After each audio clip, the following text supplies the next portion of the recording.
Class is in session. On this episode of Simply Necessary Conversations.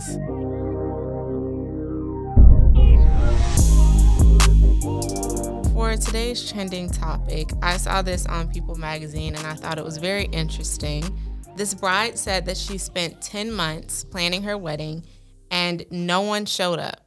Apparently, I think in the article it said there were 75 RSVPs. They bought food, they bought all of the stuff that goes along with weddings and having guests or whatever, and only a couple people came. I guess the people closest to her.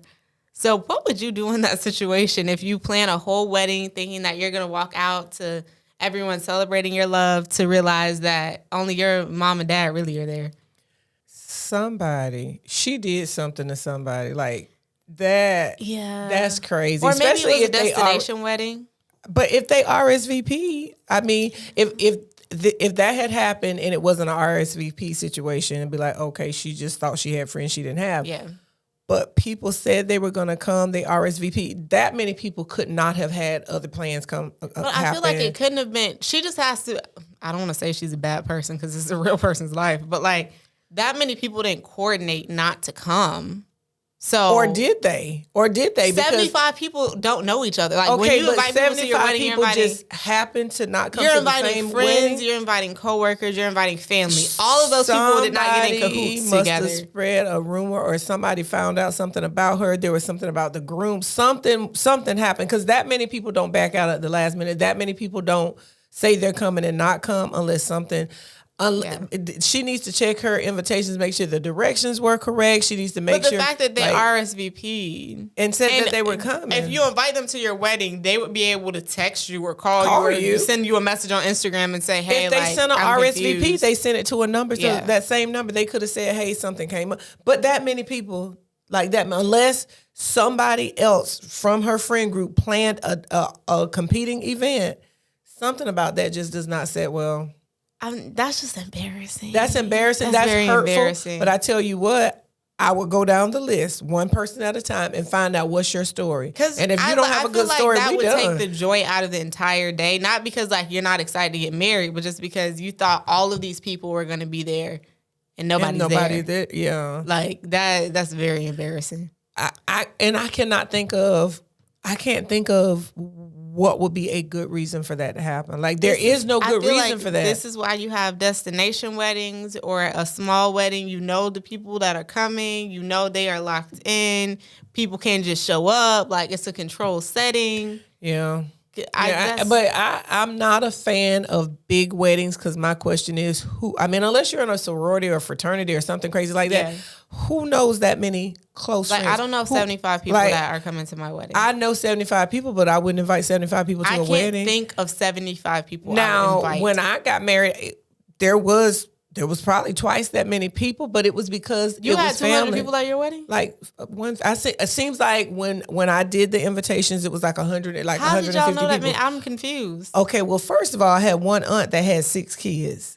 And then, that's not 150 I'm just people. saying, and then their kids had kids, and then there's my mom's. My mom was the baby of 6. My grandmother was the baby of 6. I got a lot of cousins. I guess. I got a lot of cousins. So then you got his family, which is big, because and then my family, which was big, it still is, but was big at the time. Mm-hmm. And then we had a couple friends, and my wedding was mostly family too. It was mostly family. We had a couple friends, but I mean, when you start counting, because then you got to consider his friends, your friends, his family, your family, and then my mom, of course, had friends that she wanted to invite. You're not going to invite all of the people that she wanted to be at your wedding. The people that she wanted to invite were people that I knew. They were people that watched me grow up as a child, and I was fine with them coming. To me, I don't want those people at my wedding. No shade. I was fine with them coming. Well, and especially since we started out, we were going to do something small. She wanted it to be bigger, and she was paying for it. She's like, no, you got to invite. I'm like, are you paying for this? She's like, yeah. I'm like, okay. But okay, so you say you're going to pay for it, and then you invite all these people, and now we got all this food, and I don't even know half the people that are there. I wouldn't do that with you because, my circle is small. Like, my circle is much smaller now than it ever was. I can only think of a couple friends that you want to be there and a couple family members. You know the friends that I would invite to Yeah. come. Like there is not going to be, oh, this is my long lost friend from whatever.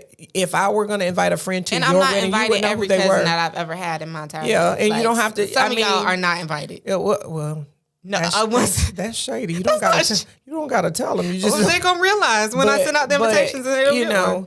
And I was gonna bring up a bad subject. I'm gonna leave that alone. We'll talk about it off camera. But yeah, a whole different invitation that you sent out and people didn't do like they should have done. But we gonna. Oh, my graduation. Well, we'll just go ahead on and say it's a fact. We'll just go ahead on and say that. But like that, nobody came to my graduation other than my very and close I didn't family. expect people to come, but that's all right. That's a whole thing. But that right there set the wedding. That's invitation. why Invitations I right say there. that it's going to be a very small wedding because I feel like if you couldn't celebrate me graduating, Well, fix it. why are you trying to come to my wedding? You just want to be nosy at that point. Fix it, Jesus. You just want a free plate. You just want to dance. Anyway, like no, I don't know why you have to be so shady. But That's anyway, not shady. That is shady.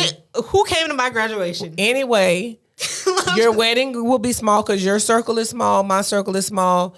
I would only invite you're going to invite who you want. I would only suggest, because I'm not going to invite anybody, but I would only suggest people that you already know. You know who has been in your life supporting you for everything. Those are the people that come to the wedding. All that trying to show out for people and have a big old shindig. I care more about my honeymoon than the actual, like obviously I want to have the wedding so I can have the memories and show my children or whatever, but I care more about where are we going on the honeymoon versus wedding. But I'm not a fan of big weddings. Now you got a lot of money, you want to do that, but my thing is the size of the wedding is not going to determine how long you're going to stay married. The size of the wedding does not determine how much you care about the person you're married. Like none of that, all of that is irrelevant. I'm not a part. Like I don't throw parties and stuff in general. So like, that's not. Yeah, well, that's not my personality.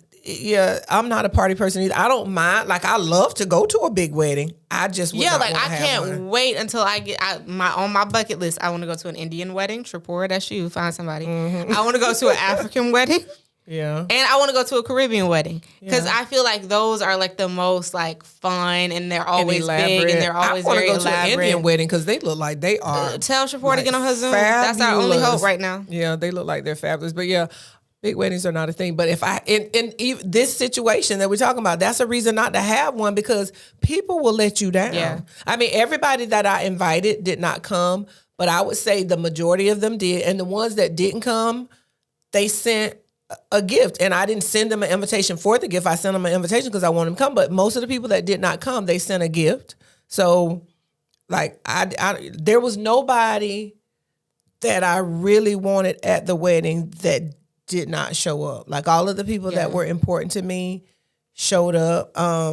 So it was what it was. Like But no, that would hurt my feelings. I care more about enjoying. But I would have a friendship end list. Like unless you were in the hospital. But in my mind, I already know there's only like 5-6 people I could depend on to actually show up. So it's like, why would I have a big wedding? Like you don't need all that. Really, you need him, a minister, and 2 witnesses. What about you? I mean, obviously, I'm gonna be there. I could be one of the 2 witnesses, but like, wait, you have to have 2 witnesses? I believe you have to have 2 witnesses. Oh, I thought you could just do I thought no, you have to make it legal. At least it used to be in Florida. You had to have 2 witnesses. What if you don't get married in Florida? I don't know the laws outside of Florida. But Anyway. So there's an early Gemini gem. If you're gonna get married out of state, out of the country, find out what the laws are and find out if your marriage will be legal when you come back. Because there was an episode of Good Luck Charlie. This is so random about that where they realized they were never married because something happened. Yeah, there's been a lot of people. And here's the thing: what I was told, and I could have this wrong, but if I'm not mistaken, they said once you file for that marriage license. As soon as you file for that and the state registers that, you're kind of legally married at that point. Now, to solidify it, you have the ceremony. You have to have the 2 witnesses. Yeah, and send that back into the, I guess, I don't know. You don't remember what you did? The records office. I'm trying to think of the name of it. I don't think it's the tax collector's office, but like whoever keeps the records of marriages or whatever. Anyway, yeah, fun fact. If you need to check and see if somebody's married, you can find that yeah, online. you send that in. And your marriage is on, like your marriage and your divorce is all public. They document that because they don't want people going into court claiming to be married and there's no record of. That's what that's what that's for. But yeah, once you file for the license and all of that, it's kind of a formality to have. You don't even have to really have a ceremony, like in a big way, but you got to have those two witnesses and you got to like fill out the document and send back in and they'll put it on record. But yeah, I feel bad for that lady, but I just wonder, did she do something? Or who was it that sabotaged her? Because that was sabotage, had to be. Or maybe they know she getting cheated on or something. Didn't want maybe it was a protest. Maybe people found out something about either him or her and were like, I don't want any parts of that. Maybe. Who knows? But moving on to Let Me Put Y'all On, and I'll throw the reins to you because you know more about the subject than I do. Okay, I might mess his name up, but Lord. And I can't even remember how I stumbled upon him. But one of my new favorite comedians is Hassan Minhaj. I think that's how you say his name. He's an Indian comedian, and he is freaking hilarious. If you like humor, storytelling humor, like he tells fantastic stories. The set as someone that's a creative writer at heart, the setup is perfect. The delivery is perfect. He has a way of segueing into something that seems to be completely unrelated. Now you'll get this reference. He is very Toni Morrison-like in his comedy. Mm-hmm. Like, I sat and binge watched like 3 of his specials. Yeah, I saw it on my Netflix. Like I watched 3 of his. Once I watched the first one, I was like, he is too funny. I want to find some more. And I watched 3 of his specials like back to back. Because his humor is fabulous. It is he's very politically savvy, culturally aware, just funny. He's self-deprecating, which is I love it. He incorporates images, stories like Hassan Minhaj. If you get a chance, I watched him, I believe on Netflix. Yeah, you watched him on Netflix. He has 3 on Netflix right now. Watch them. I think the first one is Hassan Minhaj, Homecoming King. Watch that one first, because I think I might have watched them out of order. But he is funny. He is funny, and it is not lowbrow humor. It's not slapstick humor. It's funny. It is funny. So anyway, that is my Let Me Put Y'all On. And I'm going to be searching for more specials from him because I love a good stand-up. Mm-hmm. He was good. Well, I'll have to check him out because I haven't seen any of his comedy. I've heard of him before, but Start with Homecoming King, and then you're going to want to watch the other ones because he is funny. Well, moving on to what had happened was, so a lot of colleges have taken, or I should say a lot of professors at colleges have taken the approach of making their curriculum, making their electives a little bit more engaging and modern. For example, USF had a Taylor Swift course. I don't know whether they're continuing to have it. Yale just announced that they're having a Beyonce course, and it was an African-American history, I believe. It was either history or literature professor that decided to use her as like a focal point of like Black women in media and politics and like what that all means and how she, kind of stirred up movements and was very politically active with her music and with her socially. So do you think that colleges should be offering classes that are solely based on celebrities? There was also a Rick Ross class that was about his like entrepreneurship and his music and owning Wingstops. So what do you think? As an educator, do you think that that's a worthwhile choice for students? As an educator, I can tell you that I get my students' attention the most when I talk about current events and pop culture. If I can infuse that into a lesson, I get their attention. If someone has been both successful and morally sound, their life and their career, their, business savvy, is something that kids would want to emulate, I don't see anything wrong with it. Because I feel like a lot of people that I saw in the comments were complaining, like, this is a waste of time, it's a waste of money. Let me break something down for y'all. They talk about Steve Jobs and all those different people. Well, yes, but also when you're in college, this is not going to take away from your core curriculum. Yeah, it's not public school like that. You are required, at least me, because I was a communications arts, like I was in that realm. I don't think sciences have as many electives, so I will give them that. But when you're in the arts, you have to take some BS elective classes. I took a dance class. Well, not necessarily BS. No, it was BS. I literally not took necessarily BS, but Mom, just I'm less interesting to you. I'm telling you from my experience, I literally had to record myself dancing, and I'm not a dancer. I had to go take a dance class. Is just like in high school, but especially in college, they want you to explore more than what you initially thought you were going to. They want you to be well-rounded. Sometimes that means to you personally, your electives are BS. So I feel like if I would have had the opportunity to take a Beyonce class or take a class on any, relevant pop culture figure, I probably would have chose that because number one, it would have been easier to understand. It would have been easier to do the homework because I already know all about that in my free time anyway. It would have been more interesting. I could have relate to it more. And I was an Africana Studies minor, so I had to take a lot of classes where they talked about celebrities or they talked about like Black people in pop culture. And it doesn't just have to be limited to Toni Morrison and Alice Walker. You can talk about people that exist in the modern day. I remember one time I interviewed a professor at USF about the Taylor Swift course. And I was kind of like skeptical at the time because I'm not a huge Taylor Swift fan. I was like, what's the point of this? And they were like, she uses a lot of literary devices. They were all literature. All songwriters. They were all literature teachers. And they were like, she references a lot of like, past poets and things. And like I think her album is called like the Tortured Poets Department or something, like her new album. So they were like, she references a lot of stuff that we already teach about. So we're just modernizing it by incorporating her songs and like her as a person. And I think it makes sense. I literally just taught Robert Frost stopping by woods on a snowy evening, and I had to modernize it to get the kids to buy in. Like, what would be the modern day version of this? So I definitely am in favor of using subject matter because as long as you learn the skill or the top, like as long as you are learning, the subject matter is kind of flexible in my opinion. But I do, as an educator, I'm gonna keep pushing back. There is no BS class. There are classes that you're more interested in and classes that you're less interested in, but there is no BS class. There have been classes that I took that I initially thought I was not going to be interested in. And then once I started taking the class, there were all kinds of serendipitous lessons and connections that I would not have made. So as someone that is a huge fan of learning and education, as long as it's not math, and mainly because I just don't, like I'm not a numbers person and math is hard for me, but I'm pretty open to learning about anything, especially if the presentation is good and you can make it interesting to me. So Beyonce, Taylor Swift, anybody that has positive life lessons to offer and that are going to engage the students, get their attention, I say go for it, and as long as they don't make it a required course, like if it's one of, and if all of these courses are electives, all of them are electives. So nobody's making anybody spend their money on that. But if I am a fan of Taylor Swift or Beyonce, the courses when there was a Taylor Swift course at USF, I bet you it filled up immediately. It was filled immediately. By the time that I reported the story, it was already like a filled class. People that are complaining about it need to mind their business because nobody makes in it, and as long as it does not become required curriculum, and all of like courses like this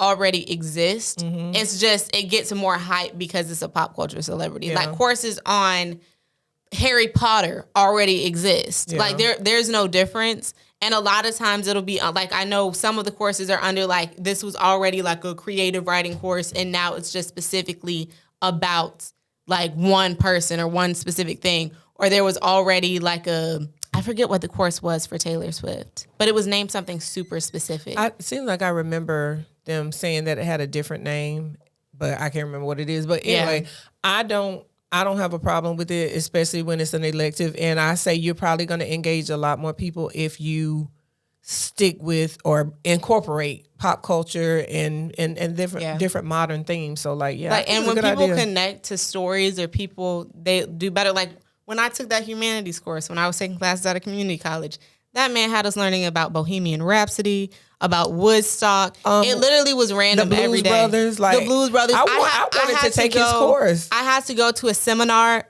conducted by witches, real witches. Yeah. And I had to sit and listen and take it was literally everything you could think of, even though I still have beef with that professor because he gave me a D. For no reason. He gave you a D on an assignment. I wrote. You did not get a D in the class. Let's clarify, because I brag all the time about you being straight A's. I didn't get a D in the class. It was a D on an assignment, and even with that D, you still ended up with an A in the class, which says how high you're. But briefly, I have to explain the story because I'm still mad. Oh my goodness, why are we attacking the poor professor? I don't even remember what that man's name was, so whatever. But I was taking the class and I did a report on Beloved by Toni Morrison. And I took my time on it because I really connected with the book. I was like, this is the best book I've ever read. And I did a whole little outline. I was like, it was so metaphysical and blah, blah, blah. And then he gave me a D because he said I cheated and I used Spark Notes because no one could write that well. Take it as a compliment. Leave Hashtag that man life alone. of a black woman. But leave that man alone. Anyway, I'm not leaving him alone. He accused me of plagiarism for no reason. Equally angry, but it wasn't even worth. Once you saw you still had an A in the class, it wasn't worth the fight. Yeah, like my grade was so high that even getting a D didn't move it at all. We're not going to dwell on that. But yeah, I think because a good example of bringing in topics that are interesting to kids. Whenever I had to teach research papers, the last time I taught research papers, because I don't have upperclassmen like right now, but I told them that they were sampling, like, and that made all of my young black boys get it. They were not in a research paper. What are you talking about? Why are we doing this? How, as like you heard of, the time, Jay-Z's Hard Not Life. Is that Hard Not Life or Hard Knock Life? I don't know which one it is. Hard Not Knock. Is it a Hard Not Life? Whatever. That Jay-Z song that was like, it was very popular at the time. That it was, everybody was singing it. And I told him, I was like, you heard of that song? Yes. It's like, well, you do know that hook that he used is from a musical called Annie. And I know we didn't know that. I was like, well, he sampled that. When you do your research paper, you're sampling. You are taking somebody else's stuff, incorporating it, mixing it in with your words to support your points that you're trying to make. You're sampling, but you're doing it on paper. Yeah. After that, they got it. So sometimes you have to speak their language. You have to teach them in a way that they will understand. So yeah, it happens all the time. I teach them. I was like, y'all speaking metaphors, y'all speaking similes. Y'all speak poetically. You just don't know the terminology. Yeah. So everything can't be from 1800. Yeah. Thing you gotta change with the time. Sometimes some things are standard, but you have to change with the time. So if y'all want to learn about Queen Bee, learn about Queen Bee. No, nobody cares. But on to Ask a Gemini. I already kind of brought it up in my little story time. But I saw this question and I was like, we're both big readers, or I used to be a big reader. Now I'm less of a big reader, but we're both big readers. Stop saying big read. We're avid readers. I don't like that. That don't sound, that adjective is not appropriate. Okay. We're avid readers. Okay, go ahead. Anyway, so the question is, what's the very first book you loved? And I feel like you have I already know what it is. You know what it is, but there was a set of books that preceded the one that I'm going to say, and it was because I was in elementary school. So I don't know what you're going to say. Well, you do know what I'm going to say, but I was going to say prior to my book, when I was in elementary school, I got into reading like graphic novels and comics, and so like the Peanuts cartoons. Like I would read, and even maybe before school, I would read the cartoons in the Sunday paper. People don't know the Sunday paper like that anymore. But when the Sunday paper would come, I would always want to read all of the cartoons in the Sunday paper. So that kind of like I was already a reader. And then when I got hooked on the cartoons, I started reading like the Charles Schulz Peanuts books. Yeah. But the first novel, the first real, what I would call a real book that hooked me was a book called Ludell. That was given to me by my friend Karen. Hey, Karen, I know you're watching, girl. But a book called Ludell, and I was mesmerized because even though it was set in the 50s, which was 20 years prior to my birth, it talked about things that would have been happening when my mom was alive and that she had talked about. And I was just amazed that there was a book about a young black girl my age. The things that she said, the things that she did with her friends were so similar to things that I was doing with my friends. And I was like, they make books, like they write books about black people, about black girls like me. And I was hooked. So I read Ludell, and then I found out that there was a sequel, Ludell and Willie. And then there was another one after that. I think it was Ludell and Willie's New York Adventures. But whatever the case may be, I read it, and then I gave it to my mom to read, and she definitely was hooked because it was her life. Yeah. Like it really spoke to her life. So that right there was my first lesson in representation matters, because after that, I wanted to find other books about young black girls. And, the grandmother in the book was like my grandma in the book. She had a crush on a boy. Her whole little flirtation with him was similar to things that had happened to me. So I can't remember. I think her name was Gwen Wilkerson or something like that, but Ludell, and loved it so much that the book was out of print at one point in time. My mom and I liked it so much, we went and found a bookseller that found out of print books for people, and we bought all 3 of the books just to have, because the book meant that much to us. I read the first one. Yeah, I gave it to you to read, but yeah, like she went. We searched it. We found out that there was somebody that could find out of print books, and we have copies of the book because it left that much of an impact on me. So anyway, Ludell, that was my first book. Well, the first books that got me into reading, I would say, was Little House on the Prairie, because you used to read those to me, and then I eventually got old enough that I could read them to myself. So that's what kind of sparked my interest in reading. But the first book I loved, which I just mentioned 2 seconds ago, was Beloved by Toni Morrison, because that was the first time I had read a book with so much depth, but also a book written by a Black woman for Black people telling a Black story. Yeah. And I've always been interested in Black history. I've always been interested in history in general, but learning about what times were like back then through fiction, but also with a little dose of reality was very interesting. And then obviously I went down the rabbit hole, and then I read Song of Solomon. For me, Song of Solomon is my favorite Toni Morrison book. I think it was my first Toni Morrison book, and I was hooked after that, which is why I wanted to make sure you read Toni Morrison. Anything that she wrote. Yeah. And then Jazz was really good. Yeah. I liked Song of Solomon. The Bluest Eye was very sad. I still have not read The Bluest Eye, and I still have to finish. It's heartbreaking. Oh, what is the one that... Oh, Sula. I still have to finish Sula. Song of Solomon. I think I read Song of Solomon. When I was in high school, my English teacher kept telling us about this book. Cause she didn't say beloved, she would say beloved. She was, I think she might have been from New York. She was not from Florida originally. Maybe she was from Virginia. Mm-hmm. She was so regal. We used to tell her she was the white version of Lena Horne, because because she looked very good for her age. She was very well spoken, just class. It oozed from her class. And she used to tell us, she's like, I can't teach this to you in high school, but when you get a chance, especially you go to college, read this book. And she kept saying, read this book called Beloved. And she introduced us to a lot of historical Black fiction. So that was why I knew the Toni Morrison name. And then when I got to college, I was assigned to read Song of Solomon. And this is going to be a very insane comparison. Oh, my God. But reading Toni Morrison is like, for people that have watched anime, reading Toni Morrison for the first time is like watching AOT for the first time.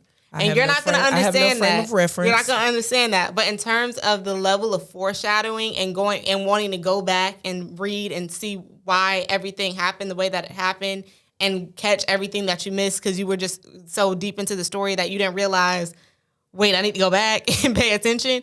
It's that comparison. So that's you. This is very niche. That's you modernizing. This is very niche because only so many people have read Toni Morrison, and only so many. Well, a lot of people. Okay, so you went forward with it. I'm gonna go back with it. Toni Morrison, I strongly believe, was influenced heavily by William Faulkner.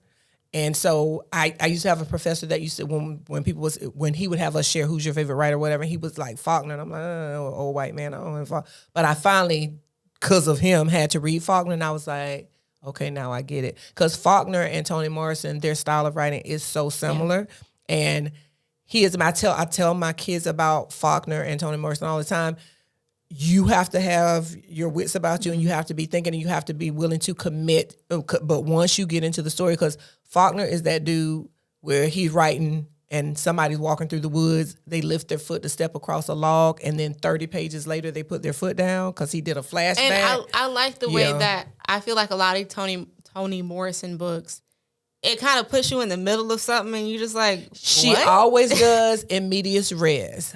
Always in medias res. Start in the middle and then go forward and then go back. Because there's been times where I'm reading her books and I'm like, I had to have missed something. I'm confused. And then at the end. And then you keep reading and you're just like, what?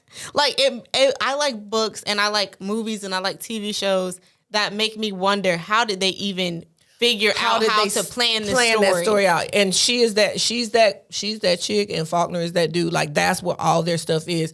I remember trying to read, I think Sound and the Fury is his, but trying to read Sound and the Fury and trying to, like, this makes no, like, I'm an educated, intelligent person. Why am I not understanding this? And then I found out, I believe the first chapter, somebody that's a literary person is going to come in the thing and talk trash because I don't know for sure. But if I'm not mistaken, the first chapter of The Sound and the Fury is written from the perspective of a mentally handicapped person. Oh. And so, like, you're reading and, like, this is like, what's going on? But if you continue to read, like, and it might not be the whole first chapter, maybe the first couple of pages, but anyway, I was like, what is going on? And then you find out this person is telling the story the way that someone that has mental challenges would tell a story. Yeah. And then you it kind of unravels in front of you. And I'll say honorable mention in this conversation is The Color Purple. I really, like, when I read Alice it Walker. I'm so glad that I read it before I watched the movie before I watched the musical. I beg of you, please, if there's a movie or something based on a book, read the book first. For example, don't watch Beloved and think you know what Toni Morrison's was, because the movie does not. Because the movie tells you everything that you have to figure out for yourself later on in the book. Yeah. And I feel like the same thing goes for The Color Purple, where like you just start out with like Celie getting abused, and you're just like, wait, what's going on? Yeah. And then it develops from there. Yeah. And I feel like it's just I'd like to read it better than to watch it. Although the musical. Okay, so we talked about Toni Morrison. We talked about Alice Walker. We cannot leave out Zora Neale Hurston's "Their Eyes Were Watching God." Yeah, I haven't read that in a while, so I don't remember it as well. If you are interested in historical literature, if you're interested in Black female writers, you got to read Toni Morrison. You got to read Alice Walker, and you absolutely must read Zora Neale Hurston. Specifically, "Their Eyes Were Watching God." And once you read that, Oprah adapted Beloved into a movie. Mm-hmm. She also adapted "Their Eyes Were Watching God" into a movie. You got to read the book, though, because there's a lot of symbolism that if you just watch the movie, it just looks crazy. Yeah. But if you read the book, you understand the symbolism. And I volunteer. If anybody wants to read any of those books and you need to be guided through... I don't have that type of time. I will DM us on our YouTube page or on our social media, and I will guide you through. I will answer questions for you, because it means that much to me that people read those books, because that kind of literature deserves. Black historical fiction is probably my favorite genre. Very chef's kiss. But I will guide you through. And if enough of you in the area decide, maybe I'll even start a book club. Like maybe I really don't have that type of time. Maybe I'll start a book club. I got a few minutes. I might do that. But yeah, if you're interested in being in a book club and you're in the Polk County area, African-American women, non-African-American women. Let's not dox ourselves and tell people where we live. And I said the Polk County area. That's a lot of area. That's still too Polk close. County. Anyway, I love reading, and I love for other people to read. So anyway. Moving on to Gemini Gems. Okay. You want to go first? You want me to go first? You go first. Okay. So you know how sometimes you have a favorite lipstick and you get down to the bottom and you scraping your lips because it's down to the bottom. You're still trying to use it. Instead of doing that, if you go and buy the little pill, like the travel pill containers, the little round ones, square ones, whatever, you can scrape that lipstick out like with a toothpick or whatever, put it in one of those containers, and then mix it with some Vaseline or mix it with some Aquaphor, something that's safe to go on your lips, and have a tinted lip gloss. And that way you'll have a lip gloss that is the color of your favorite lipstick. But that's a way to stretch your lipstick, make sure you get every bit of it, and then to also have lip gloss when you don't want to do actual lipstick that, that's a color that you like. Yeah. And if you're out somewhere, or not out somewhere, if you're like on a trip or something and you forgot your rollers, you can use a paper bag and use them as paper bag rollers, and it's going to give you a tight curl. But I recommend if you do that and you kind of want like the loose, voluminous. Okay. That's the word I'm thinking of. Then, use the paper rollers to roll your hair, but then wrap it, like do the, like how you go to the Dominican salons and wrap your hair. Yeah. Wrap it, and then you'll have Yeah. And the paper bag rollers are good because they're, first of all, very inexpensive to call, sometimes free if you can go somewhere and get a paper bag. And they don't hurt. Like you can sleep on them. There's no, lumps or bumps or whatever and stuff. You just Or you could also do Bantu knots if you know what Bantu knots are. If you don't, Google it, but you could do Bantu knots and it'll work in a similar way. Yeah. But with that being said, don't forget to like, comment, share, and subscribe. Period.